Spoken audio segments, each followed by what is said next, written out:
This is the millennial pause time. Waiting for Instagram to kick in. Awesome. Welcome, everybody. It is so great to see you on this Friday. We are back with Bridges Not Walls. This is our third episode. I've got some great news to share, and then we'll jump right into chatting with our special guest, Chase Glenn from Alliance for Full Acceptance. They are an LGBTQ plus advocacy organization here in the Low Country that is doing just incredible work. But before we get into that, some updates in the past couple of weeks. It's been an incredibly active one in the Jewish community. I'm going to take myself off the stage for a second so you can see this picture.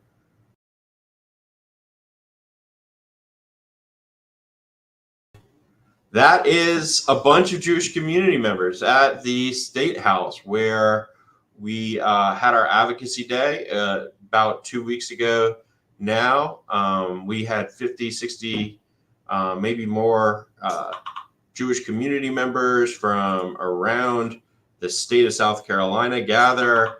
They heard from some of the lobbyists that we work with, other organizations that we're affiliated with. They heard from elected officials, got to lobby some senators, and really significantly, we saw the House actually read a resolution in honor of KKBE's 275th birthday and a resolution in support of Israel in their war against Hamas.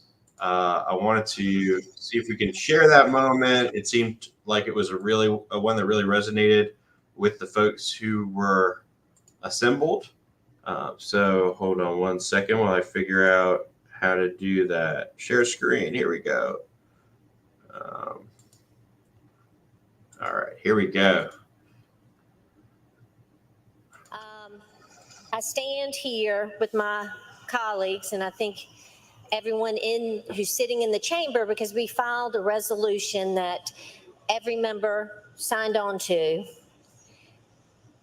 that shows our unwavering support for Israel's defense of its territories and citizens, and to condemn the actions taken by Hamas against Israel. On October 7th, Hamas, an entity designated as a terrorist organization by the United States, launched a vicious and unprovoked attack against Israel, which resulted in the murder of over 1,200 innocent lives, including approximately 253 individuals who were kidnapped, raped, and held hostage. Countless lives are forever changed as a result of this heinous act. It's beyond the borders of the Israeli state. Israel has worked tirelessly to defend its citizens, return hostages to their families, and secure and protect its sovereign territory against Hamas and other terrorist organizations. Israel and the United States, and particularly South Carolina, have a strong history of support for one another. Beginning in 1948, when the United States was the first country to recognize Israeli statehood, and these countries' ties continue today. South Carolina's strong history of alliance with the Jewish community began in the 1700s with the relationship with KKBE. South Carolina has stood in solidarity with Israel since October 7th and will continue to stand with Israel as it fights against those who initiated merciless attacks against the sovereign nation. And I'd like to point out that it has been 151 days. Yesterday was the 150th day since the hostages were taken. I would ask that the chamber please pray for the remaining 130 innocent civilian Israeli men, women, and children, including infants, who were stolen from their homes on October 7th and taken hostage to Gaza, all because they are Jewish, only because they are Jewish. It's time that we call for the return of these innocent hostages. And with that, I know that Representative, and I appreciate your indulgence and letting me have a point of personal privilege because this is very important to me and to the people in the gallery and so many others. Come on up, brother. All right, well, Mr. McCravy's recognized. thank you, Mr. Speaker. As has already been said, the world changed on October 7th, 2023, when Hamas, a terrorist organization, launched this attack against Israel. They took many thousands of innocent lives.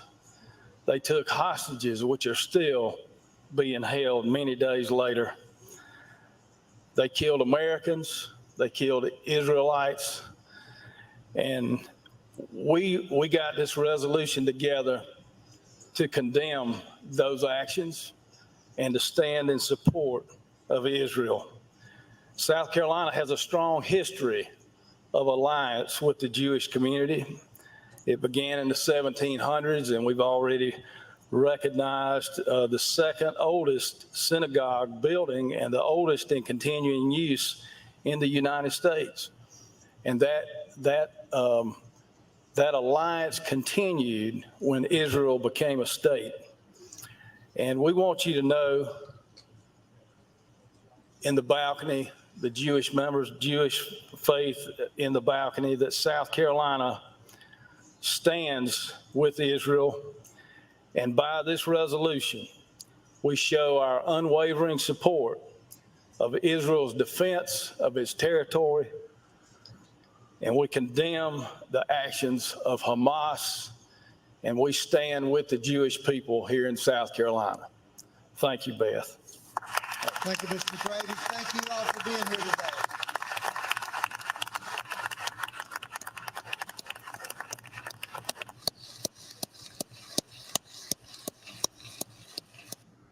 So, only in South Carolina, we had a great time at the State House, and it was great to see so many legislators there to welcome us, to read that resolution in support of Israel when a lot of other states are not doing the same thing. So it was really meaningful. We again had a great turnout. We're really grateful to Representative Beth Bernstein, who's the only Jewish legislator in the General Assembly, for helping us through the day and for sponsoring that resolution and the resolution in honor of KKBE's 275th birthday. So bringing it all back home, in addition this week, as a result of a breakfast that we hosted with Secure Community Networks, Michael Masters, we found out while we were at the State House that Senator Dion Tedder shared with us that he introduced a swatting bill. Some of y'all might not know this, but our synagogues around the state, our Charleston Jewish Federation's office, were victims of a swatting incident at the end of last year, where somebody basically called in a bomb threat to all of our institutions, told police that they needed to deliver money to some trailer in a small town in South Carolina, and it turns out, what they were going for is a response from law enforcement to that trailer. They're hoping that somebody gets harmed or hurt. Senator Dion Tedder was at this breakfast where we talked about this happening at a lot of synagogues across the country, and he decided to go ahead and file some legislation codifying swatting into South Carolina law. And we're really grateful for that. This is something that has been happening at a lot of synagogues that have been doing live stream services since COVID started, because these swatters like to, I don't know if they call themselves swatters, but they like to see their handiwork on live stream. Police officers rushing into synagogues creates a very dangerous situation where people could be hurt. So we're grateful that some action is taken. And also from that day at the State House, we got to meet with Lieutenant Governor Pam Yvette.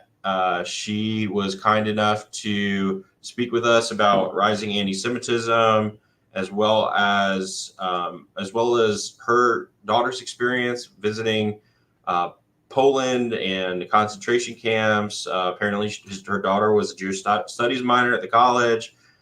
She posted on Twitter to thank us for visiting her. It was a very interesting, enlightening conversation. We're grateful for her time. Also, worth sharing, one more thing, just to bring it back home to Charleston, South Carolina. Yours truly, joined the Human Affairs and Racial Conciliation Commission for the city of Charleston. And this week, I invited some of the people who have been protesting at city council meetings to come speak, and so that I could respond to them directly. We talked about what we could do in Charleston, South Carolina, to help people who are impacted by what's happening in Israel and Gaza, whether they be Jews or Muslims. And I made it a point during my first meeting as commissioner to share some of those thoughts. I'm just going to show you a brief part of that, if you'll indulge me for a moment. I'm still getting the hang of all this technology, but here we go. Some of the comments that were made. Go ahead, Fran. Sure. And, I always think that when people come forward to city commissions and councils, that they ought to be acknowledged and responded to. And I represent in my work a community that's directly impacted by what's happening in Israel and Gaza. When I say directly impacted, I mean, people have family members over there. My family members were held hostage on October the 7th. They had family members who were killed. Luckily, thank God, my family is doing okay. A lot of people are not. And there's a humanitarian catastrophe unfolding in Gaza. It's an honor to be able to serve on this commission, as I said before, and as a member of the Jewish community. I just said this. I feel compelled to respond to some of the calls for the city to pass a resolution condemning Israel and demanding a ceasefire. Such a resolution would obviously offend a big Jewish community throughout the city of Charleston, and add another name to a growing list of cities whose resolutions both Israel and Hamas are likely to ignore. But it's my hope that we can choose a different path here in Charleston. Many other city council chambers have devolved into forums for shouting matches and physical confrontations, and they've become microcosms mirroring the conflict that we see overseas. Charleston's thus far kept this kind of chaos at bay. One of the reasons for that is because, under the guidance of the organization that I work for, our Jewish community has chosen not to attend city council meetings and engage directly with protesters. We don't think that city council is necessarily the appropriate venue for arguments about international affairs, but here at HARC and here in the city of Charleston, we do have an incredible opportunity to do something constructive that other cities and nations haven't been able to do. We could acknowledge the hurt in our impacted communities, be they Jewish or Muslim, and seek to provide relief and resources. There are plenty of resources available. We can foster discussions that lift up humanity of Israelis and Palestinians and Charleston Jews and Muslims. We can acknowledge that both of our identities and ties to that little piece of land are legitimate and need not exist at the expense of or in conflict with each other. We have the opportunity to model the kind of peace and civil discourse that we'd want for our loved ones in Israel and Gaza. We can choose for the city to be a catalyst for unifying action rather than dueling resolutions that hurt or divide community members. We can serve the impacted people right here in our community. There is no reason that in Charleston there should be any conflict between our Jewish and Muslim communities. We face many of the same challenges, and in many cases we have taken them on together. There has never been a wedge between us in the past, and I hope that the city doesn't become part of advancing anything that would inspire one. I've been given to understand that HARC is intended to be the vehicle for impactful policy that promotes human affairs and racial conciliation in our city. Conciliation doesn't have to be a zero-sum game. There are too many people in the city impacted by systemic injustice, and we have an opportunity to advance concrete change. I hope that we can negotiate policy that impacts Charlestonians, and I hope that we can allow an Israeli-Palestinian ceasefire to be negotiated by Israelis and Palestinians. Peace is a mutual commitment, and it needs to be made by those who choose it instead of a war. I thank you all who came to speak today. I speak regularly with Shane and Marcus McDonald, who's a friend of mine. And I'm glad that they chose to come out today. And I hope that we can get together and work on things that can really positively impact our communities here in Charleston. And that offer remains on the table. I hope that HART can become a vehicle for us to have substantive policy discussions, that we can get people together who are impacted on opposite sides of this conflict, because here in Charleston, we're on the same side. We're Charlestonians. So, I hope that things calm down at City Council. The next meeting is on Tuesday, and that we can take some of these conversations offline where they can actually be really productive. Having said all of that, 2 items, and then we'll dive straight into Chase Glen. 2 items worth sharing. The town of Somerville has passed a hate intimidation ordinance, first reading. That is a huge step in the right direction. It marks one of the first really conservative cities in the state, well, besides Greenville, that have passed a hate intimidation ordinance. And second reading comes up on April 11th. It's really important for community members to show up and show out, speak in the public comment section in support of addressing hate. But under the leadership of Mayor Russ Touchberry and Councilwoman Tiffany Johnson Wilson, they are moving forward. And the same thing is happening in Florence, South Carolina, where they have now passed their hate intimidation ordinance.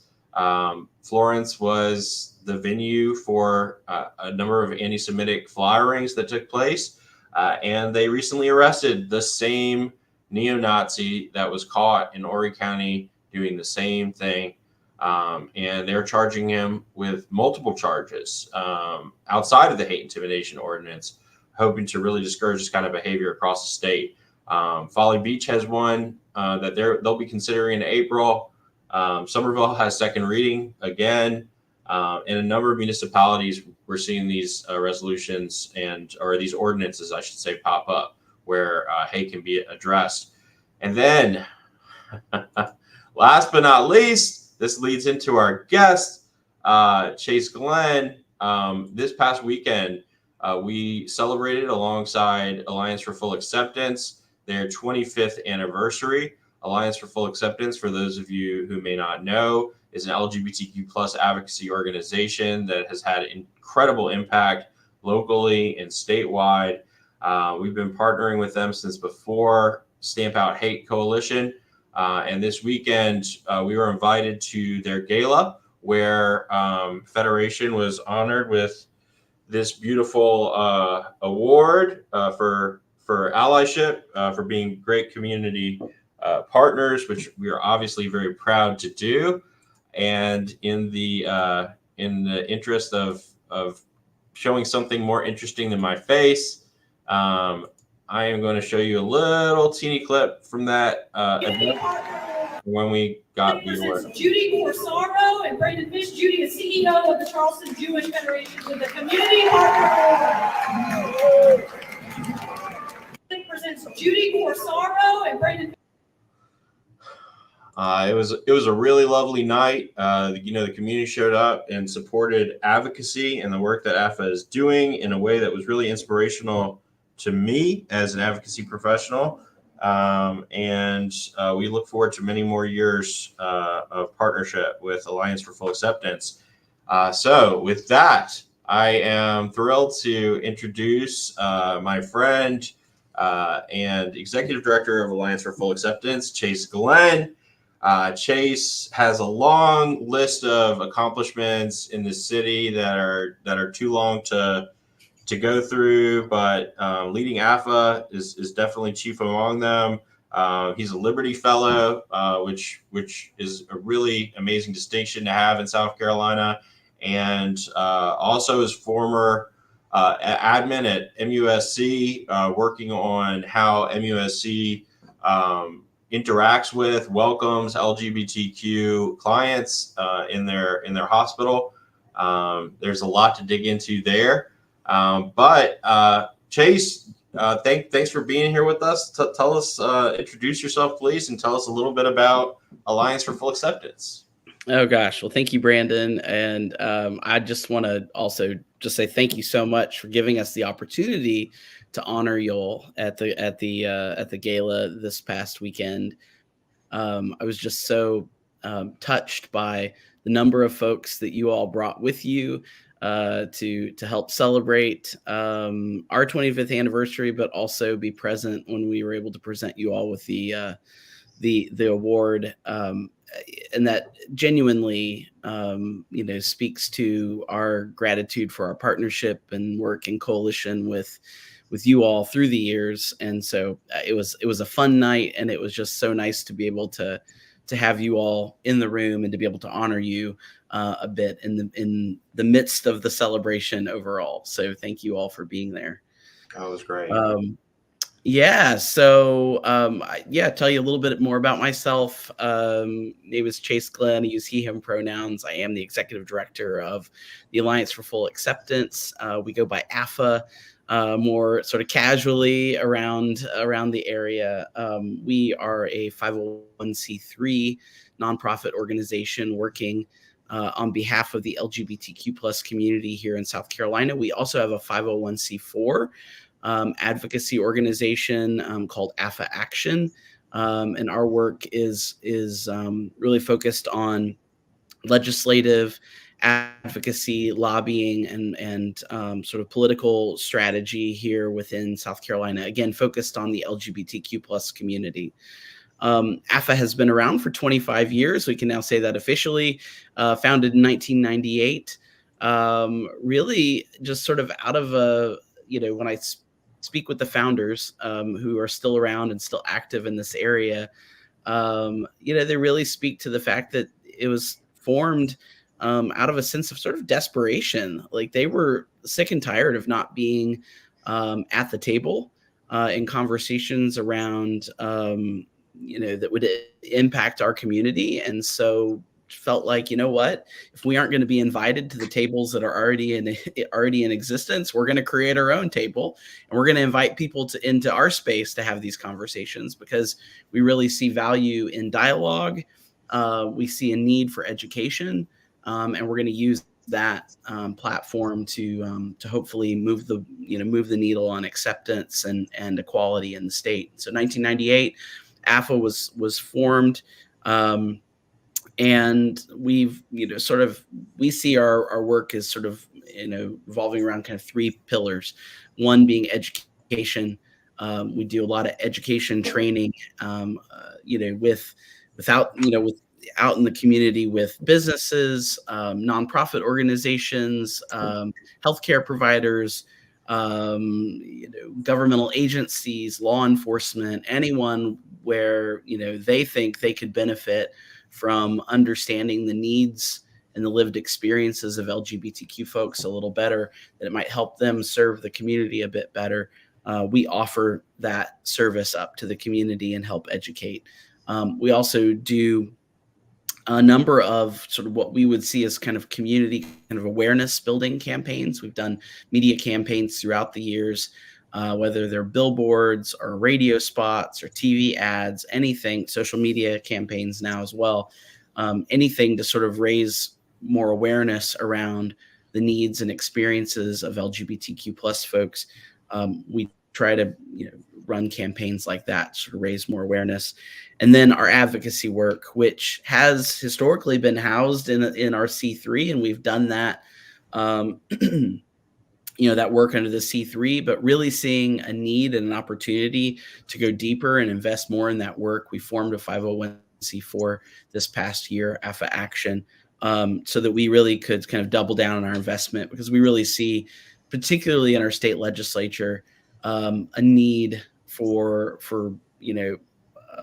a stronger sort of advocacy presence, for our community, because for us, the fight, there's a lot happening at the State House, and we wanted to be able to, fully engage in that work, and didn't want to have the constraints of our 501c3 anymore. So anyway, we're doing advocacy work as well. That's sort of a long drawn out explanation of AFFA, but that's us. That's what we're doing. And I'm just really pleased to be able to be back at AFFA, and we can maybe talk more about my departure and return and kind of what happened in between. But I'm just glad to be here and to be doing this work for the community.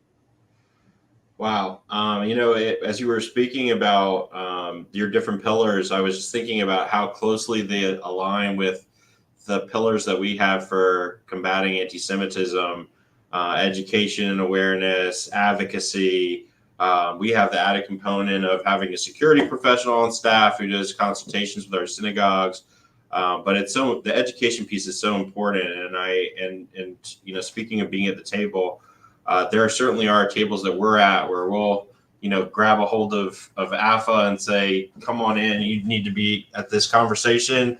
But it's gone the other way around many, many times. And, I think back to our first entree into training with law enforcement. I think the Polly Shepard from the Shepherd Foundation was in town, and AFFA was helping to organize this training for Charleston Police Department, and you invited us to participate, and it was a really meaningful invitation. It's so important that we make sure we continue to work to make sure that all the right people are in the room and at the table where education has to happen and decisions get made. So we're always grateful for that. And then, you mentioned the billboards.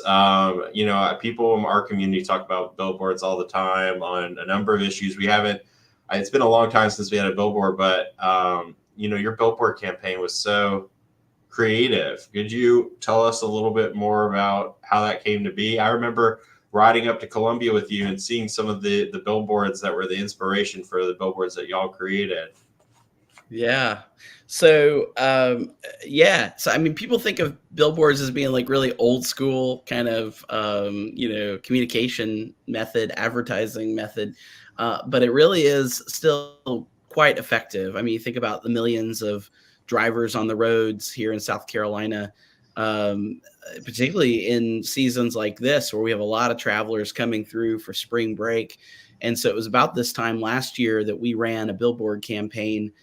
We placed 8 billboards across the state that mimicked some billboards that are pretty familiar to South Carolina drivers that have religious messages. And these billboards that have just very striking yellow background, red text that deliver these messages that aren't super, and this is my personal sort of editorialization, I don't find those messages to be particularly loving or hopeful, but they sort of portray a darker sort of view of religion and sort of heeding, kind of warnings to people as they read them about, what they think, God wants or doesn't want. And so these messages, again, not super hopeful, not super loving, were sort of the inspiration behind our messages of feeling like, religion has often been used as a weapon against LGBTQ folks.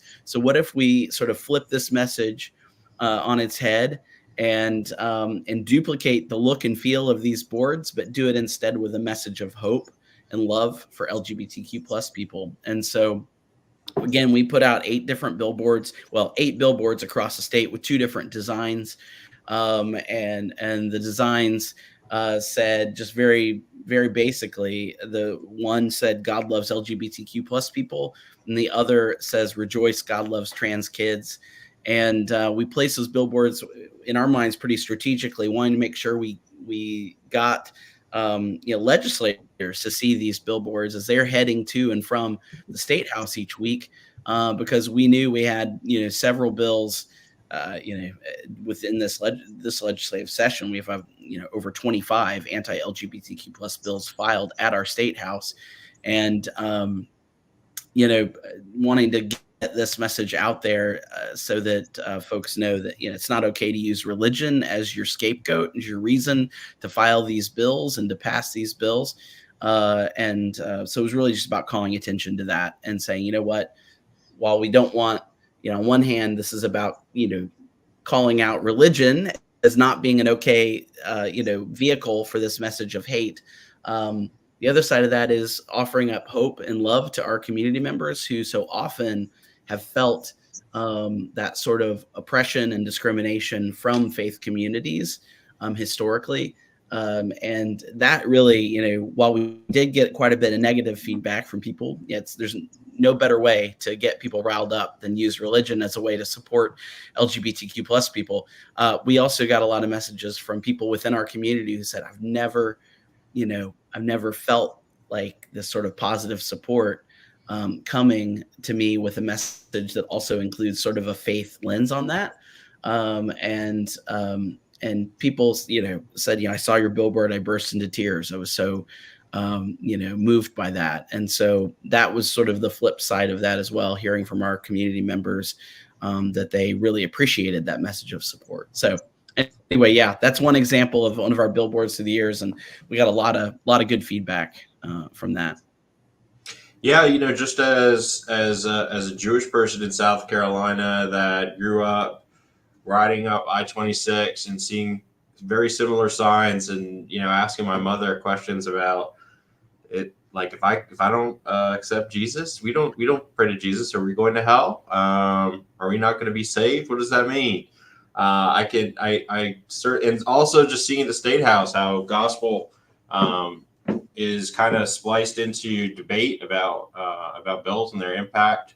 I can relate to how religion can feel exclusionary, especially in our state, which is so dominated by a certain brand of religion sometimes. Yeah. But yeah, I think I shared a tweet with a picture of that billboard next to the original billboards and the similar styling, and I think it was probably the most shared tweet that I ever tweeted. You went viral. Viral. So one of the things that always pops up, and we have all different levels within our community of understanding about trans issues, about LGBTQ issues, and so a lot of people are confused within our community sometimes, and I'm sure folks are interested in your community, in your constituency, where the overlap is between our organizations, how we came to be partners on legislative issues, why it makes sense that we work together, and I tell them obviously that we literally overlap, in that there are people who hold both Jewish and LGBTQ identities, but from your perspective, why does it make sense that we're consistently working together? Yeah. Well, I mean, I think we embody the intersectionality of both of our communities and the issues that are important to both of us, right? So, as you said already, I mean, there are Jewish people who identify as LGBTQ or have family or friends who identify as LGBTQ, and there are LGBTQ folks who are Jewish. So, I mean, just very literally, our communities intersect. But we also intersect along the lines of different issues, and knowing that as both being two communities that are marginalized oftentimes because we are minority groups, we're impacted by some of the same, either the same issue, like when we talk about how we have partnered on advocating for hate crime legislation here in South Carolina, or issues that sort of are adjacent to one another. And when we think about, we advocate for, greater cultural competency and understanding in healthcare. You know what? While we might be specifically talking about LGBTQ people, there's a case for greater cultural competency and understanding of people that are part of the Jewish community within healthcare settings. If we go out and we talk about law enforcement, and educating our law enforcement around greater understanding of LGBTQ folks, that sort of thing, also parlays over to the Jewish community. And so in a lot of those spaces, while we have certain issues that are directly impacting both of our communities, I think we also line up sort of in parallel, if you will, in that our communities are, could benefit from some of the same sort of education, advocacy, and understanding. But, just again, there is that intersection. And really, when you're thinking about, and you and I have had this conversation before, but whenever we're talking about, particularly around legislation or an advocacy, there's only so much that we can do as an LGBTQ organization. Like you just said, I mean, there are certain tables that you're at that we would never be invited to. There are certain conversations that you can have, Brandon, that I would never be invited to be able to have as a trans man. There's a lot of people who just write me off.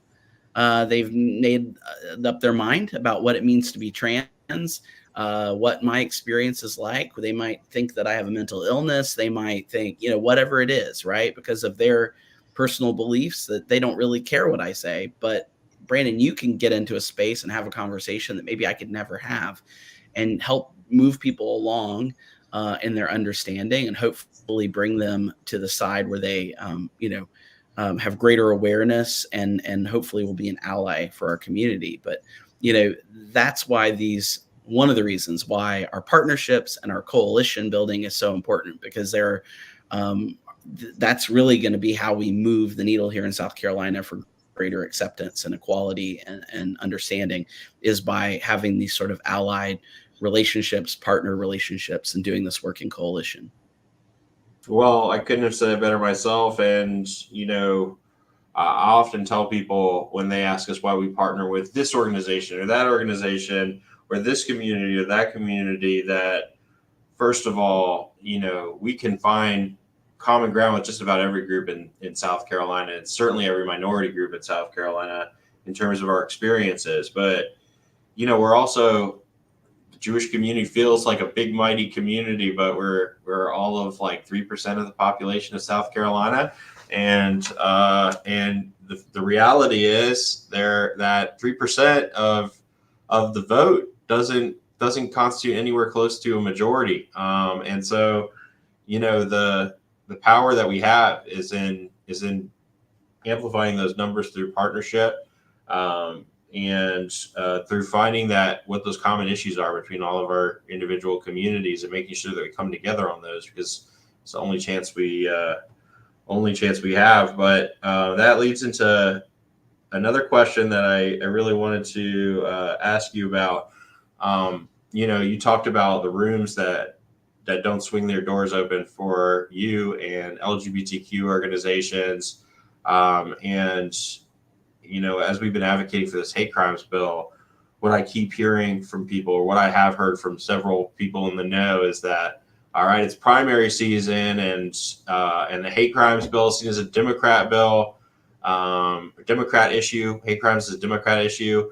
Don't press too hard until after the primaries filing deadlines are up, because everybody's afraid that a mailer is going to get sent to their constituents that say they're the lefty of the Republican Party because they support hate crimes legislation. But the reality is, hate crimes passed overwhelmingly in the House with bipartisan support. Obviously, you don't have to be a Republican or a Democrat to reject people being physically harmed because of who they are.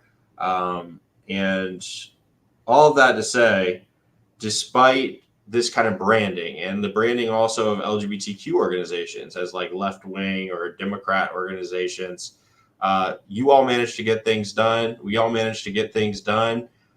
Certainly, you all have been incredibly successful, along with South Carolina United for Justice, in pushing off some really harmful anti-LGBTQ legislation.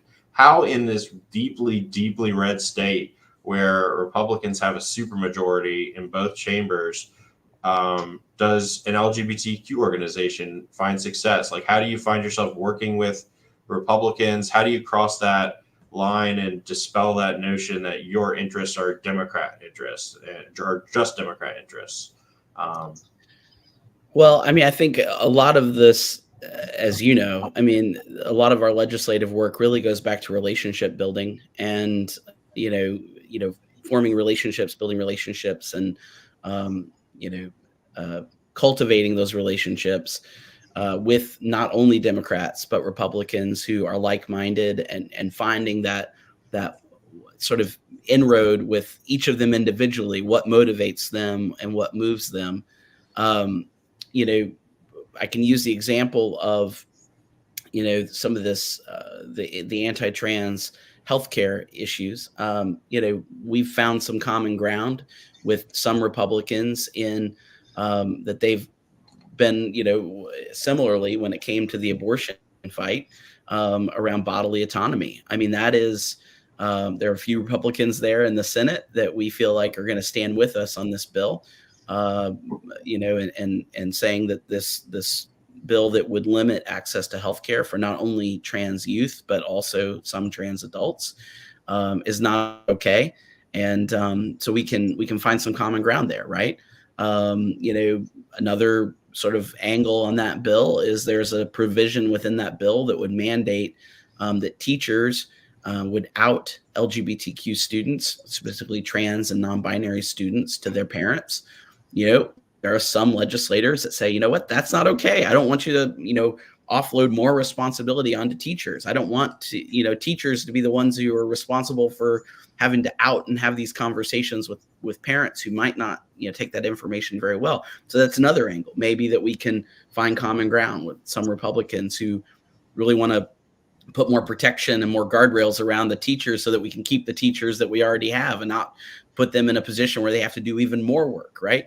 So it's finding those levers, finding those angles that, you know, where we can share, you know, some common values and common opinions on some of this legislation with our Republicans. I think that has helped us in the past and hopefully will continue to help us fight off some of these bad bills. You know, these bills that have been filed here in South Carolina, as I said, over 25, I think at this point, anti-LGBTQ bills filed here in the state are not written in the state. These bills are written by special interest groups, one group in particular, the Alliance Defending Freedom, that's out of state. And they, you know, pump out these bills and they send them to legislators across the country. So when you look at bills that have been filed here in South Carolina, they look a lot like the bills filed in other states like Florida and Texas, Wyoming, Ohio, you name it. You know, so when you see this sort of wave of legislation passing across the country, make no mistake, that's not because you have these legislators within these states who have talked with constituents who have real concerns about what's happening in their state. They're getting these bills from special interest groups to file them here. The issues that these bills addressed are non-issues, and they aren't the concerns of their constituents. So, you know, we luckily have been able to fight off these bills by a lot of it just being relationship building and helping our legislators understand that these are not issues that their constituents care about. They're not issues that you know, are impacting a large swath of the populace here in South Carolina. And so, you know, and that's worked in our favor at this point. But you're right. I mean, it's a really difficult place to have to fight the fight that we're doing here, because we are navigating a system where there's a Republican supermajority. But also, and I'll just, not to go too in the weeds, but, you know, we are sort of beholden to a system that's pretty broken here in our state, where we have, you know, the districts, you know, both the Senate and the House districts in our state have been gerrymandered and redistricted in a way that our Republican Party, you know, oftentimes it's very difficult to compete within these districts in our state legislature in these elections.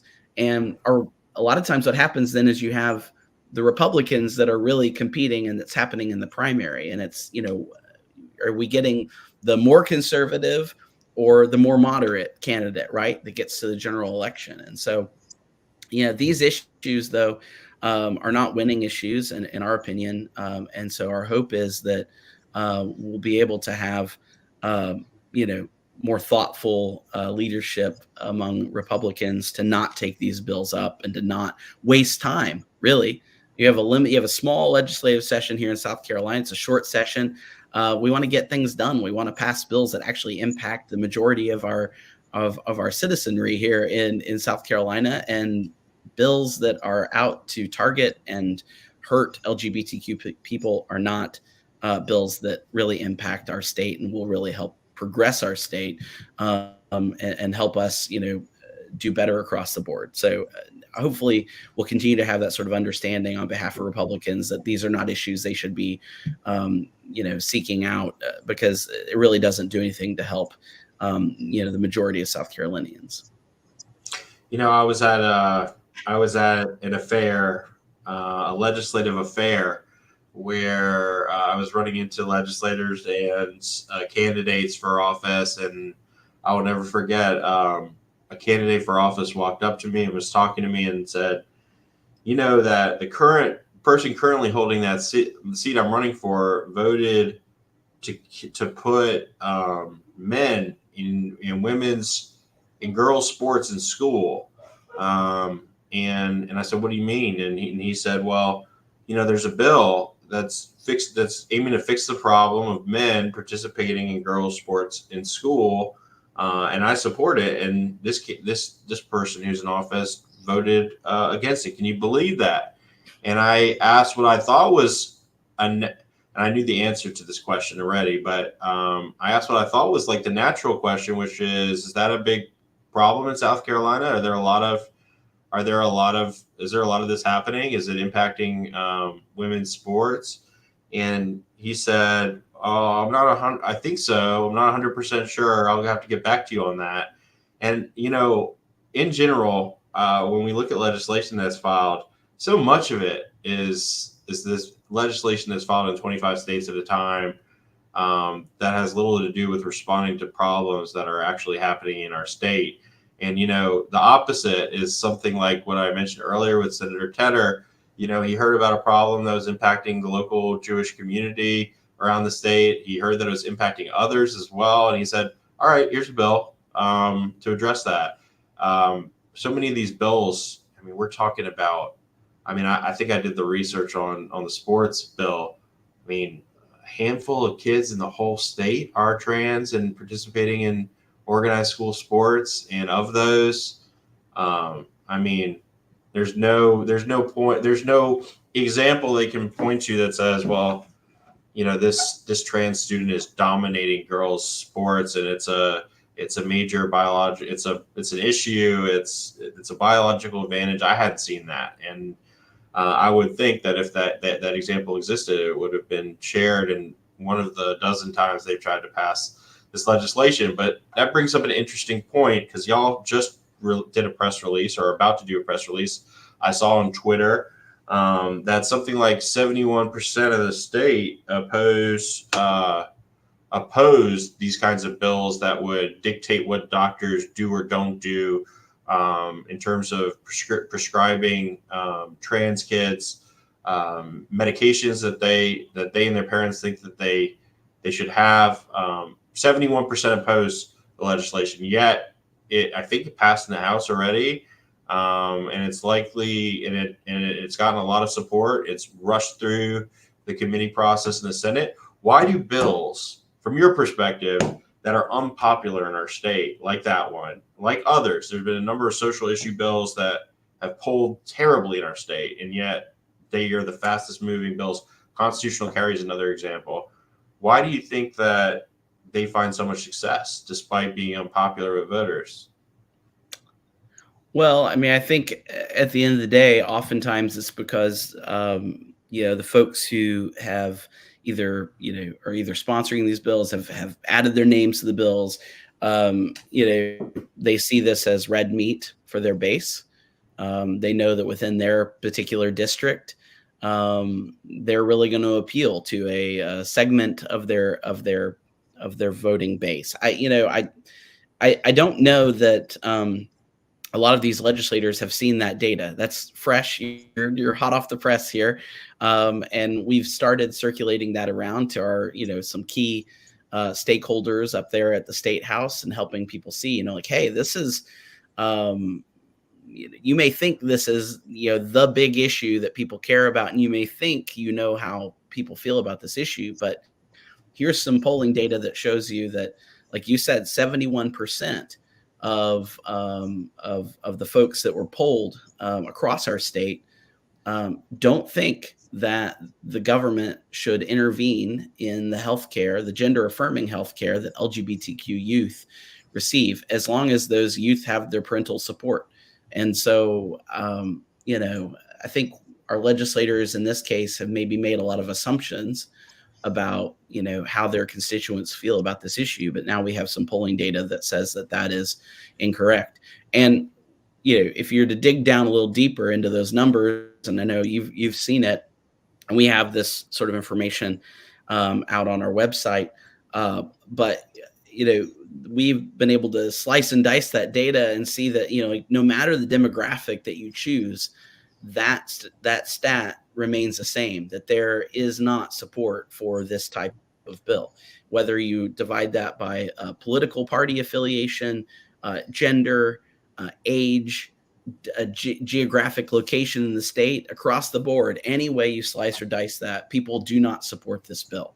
So we hope that that data point will help our legislators understand kind of where they need to fall on this, because it is, like you said, it passed through the House. It was really fast tracked in the House, day one came out in the House subcommittee and was pretty quickly passed through the full House. Now it's passed through the Senate subcommittee and full committee, and now we're looking at it going to the Senate floor. And we hope that this poll will maybe help our legislators, help our senators understand this isn't a priority for the people in their districts, and people. It's not only not a priority, they just don't support it. And so hopefully that'll impact the way they view the bill. It's so reflective of local politics as well. I've been talking to city council in the wake of all the activism that's happening around the country, with cities wanting to pass ceasefire resolutions, which, God willing, there'll be a quick end to this conflict, but in Israel. But what I keep hearing from council members is the same thing I hear from state house members, which is, I got into this. It's not, nobody asked me about my opinion on this thing when I was running for office. People want the flooding to be fixed. They want the roads to be less bumpy. They want their trash picked up on time. They want a functional city. They want folks to address their safety. We're talking about hate crimes. That's what the government is supposed to be working on.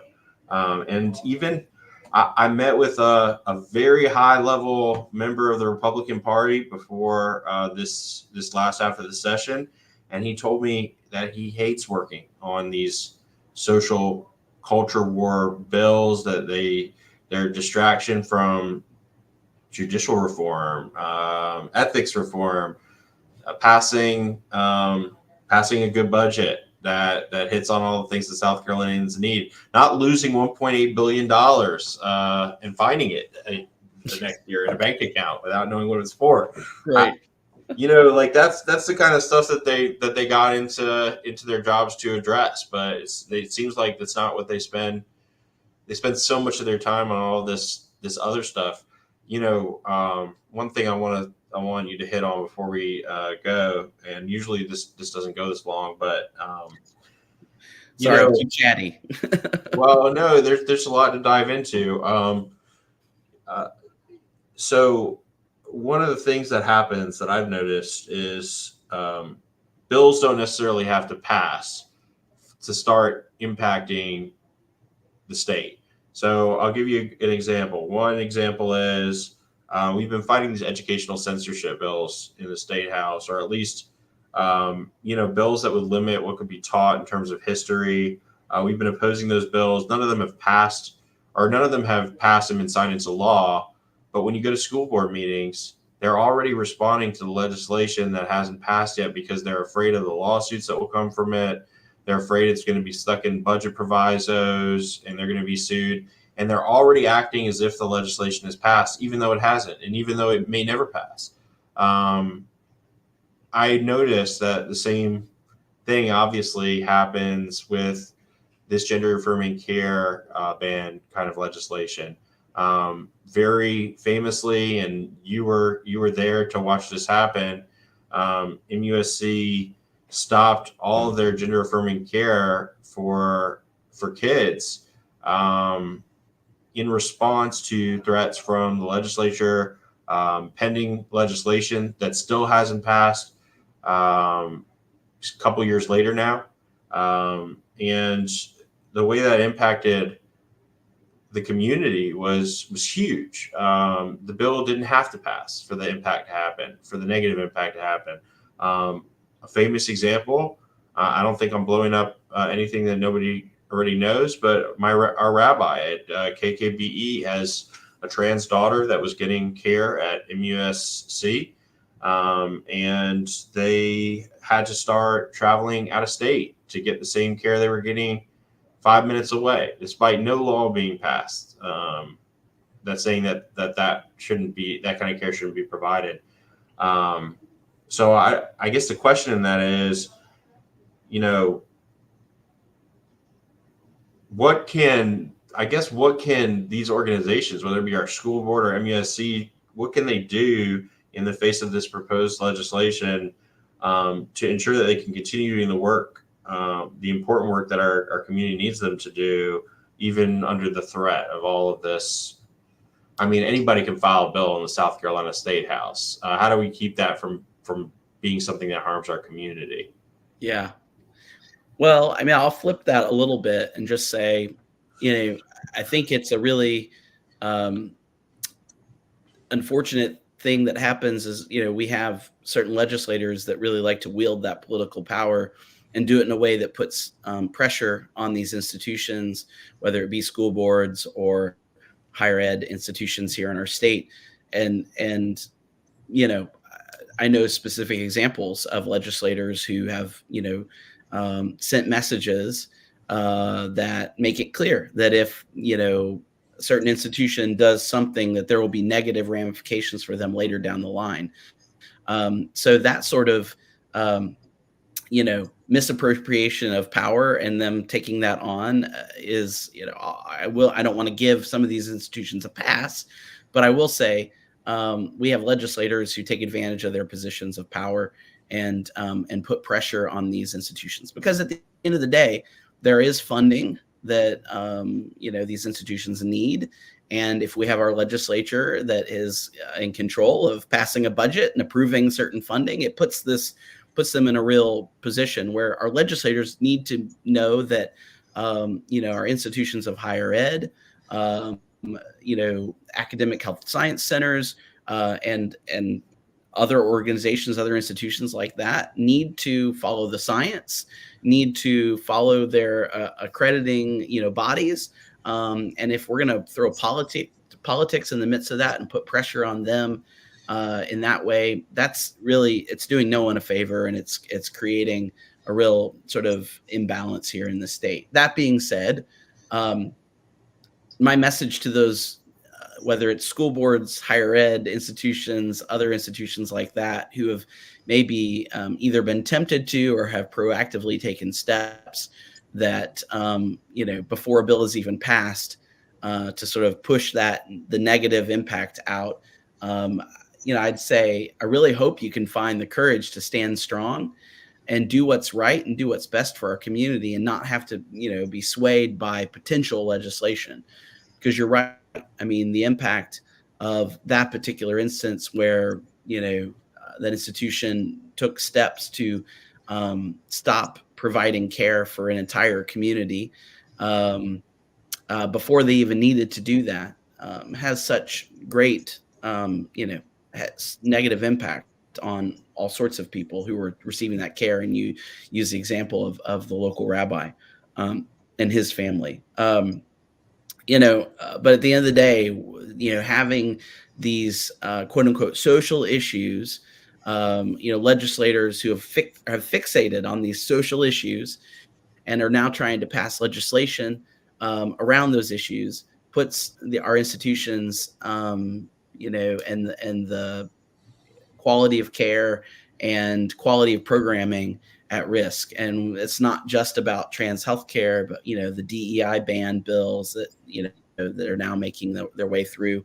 There's a number of issues like that. And in my opinion, it's legislators weighing into issues that are not where they're experts. They don't have any accreditation. They don't have any credentials to be making laws around these particular issues. And they really should leave that up to the experts and the people who are actually doing the work within these institutions. So it goes both ways. And, I know we're at time, but I won't go any further, but hopefully our legislators can withdraw themselves from these issues where they have no experience. And hopefully our institutions can stand up to these legislators and know that, obviously these decisions to preemptively limit access to care, to preemptively remove these programs negatively impacts large groups of people. And it's not okay. Well, you're right. We are at time, and I actually have a 1 o'clock call that I'm going to be a couple minutes late for. But on that note, I think that one thing, since this podcast or vlogcast is all about finding common ground, I think the one thing that most South Carolinians can find common ground on is not wanting extremists to dictate the direction of our state, whether that be at the state house, whether it be at our local, especially in our local institutions where we're depending on professionals and experts to guide the course of either our medical care or our kids' instruction.